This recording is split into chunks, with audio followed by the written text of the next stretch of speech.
Bienvenue à tous sur Afrique Sport pour la matinale du mercredi 3 mai 2023 que nous débutons avec la LDC CAF. Qualifiée au dernier carré de la Ligue des champions d'Afrique, l'Espérance de Tunis risque gros après les incidents ayant émaillé le match face à la JS Kabylie, comptant pour les quarts de finale de la LDC disputés samedi dernier à Rades. La Confédération africaine de football CAF ne compte pas fermer les yeux sur pareils incidents. L'Espérance de Tunis pourrait tout simplement disputer les prochaines rencontres sans la présence du public.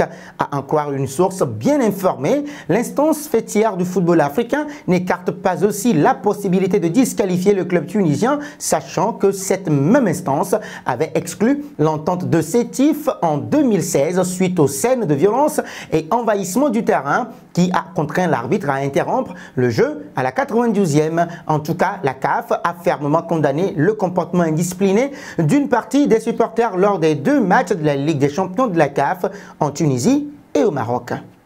Une virée en Algérie. Le record de but de l'attaquant nigérian Victor Osimhen dans le tournoi des moins de 17 ans se trouve menacé par Dorinel Yonjo. Marchant sur l'eau depuis la victoire du Cameroun dans le tournoi de l'UNIFAC qualificative pour la CAN de la catégorie dans la zone centrale, le jeune buteur de l'école de football brasserie du Cameroun, EFBC, espère franchir le cap des 4 buts inscrits par son aîné lors de l'édition 2015. Je me suis rendu compte que le meilleur, Victor Osimhen, n'avait jamais dépassé 4 buts et j'essaie de travailler pour dépasser ce record de 4 buts, a confié le protégé du sélectionneur Serge Mimpo à cafonline.com. Un objectif certes ambitieux, mais qui est dans les cordes du jeune lionceau indomptable, car sur ses 5 derniers matchs, toutes compétitions confondues, avec les U17 du Cameroun, l'avant-centre camerounais a inscrit plus d'un but par match. Son doublé le 12 janvier en République centrafricaine, 0-4, est encore frais dans les mémoires des supporters. Nous voici arrivés à l'instant quiz avec 3 indices pour connaître notre joueur mystère du jour. Premier indice, je suis un attaquant polyvalent de 26 ans de la Premier League. Deuxième indice, j'ai déjà joué pour Arsenal. Troisième indice, enfin, je pouvais jouer pour l'Angleterre en sélection. Qui suis-je? Vos réponses sont attendues en commentaire. Nos félicitations à tous ceux qui ont répondu. Jamie Vardy lors de la dernière matinale. C'était le joueur à trouver puisqu'il est un attaquant de 36 ans de la Premier League. Il est un ancien coéquipier de Riyad Mahrez et N'Golo Kanté et est à Leicester City depuis 2012. Un bond en Italie, André Onana semble au sommet de sa carrière. Malgré sa mise à l'écart lors de la Coupe du Monde 2022 au Qatar, suite à un différend avec son sélectionneur Rigobert Song, le portier camerounais ne montre aucun signe de faiblesse avec son club de l'Inter Milan. À 27 ans, l'ancien portier de l'Ajax Amsterdam pourrait attirer les convoitises de nombreux grands clubs européens lors du mercato estival. Le nom de Chelsea a notamment circulé récemment. Pour le moment, difficile de connaître les motivations du portier interiste. En tout cas, selon l'expert Gianluca Di Marzio, son club ne compte pas le laisser partir aussi facilement. Le journaliste italien chez Sky Sport explique que l'Inter Milan n'acceptera pas d'offre inférieure à 50 millions d'euros pour son dernier rempart. En plus de révéler le montant attendu par l'Inter Milan pour Onana, l'expert a donc aussi dévoilé la cible du club de Série A pour remplacer le Lion indomptable. Il s'agit de Vicario Empoli. Le joueur formé au FC Barcelone semble avoir les cartes en main pour décider de son avenir. Intéressons-nous à Sadio Mané. Arrivé cet été en provenance de Liverpool, Sadio Mané suscitait d'énormes attentes à Munich où il était appelé à faire oublier Robert Lewandowski, même si les deux hommes n'évoluent pas tout à fait au même poste. Quelques mois plus tard, l'expérience tourne pour le moment au vinaigre pour l'international sénégalais. Entre blessures à répétition et problèmes en interne, le natif de Bambali passe à côté de sa première saison en Bavière.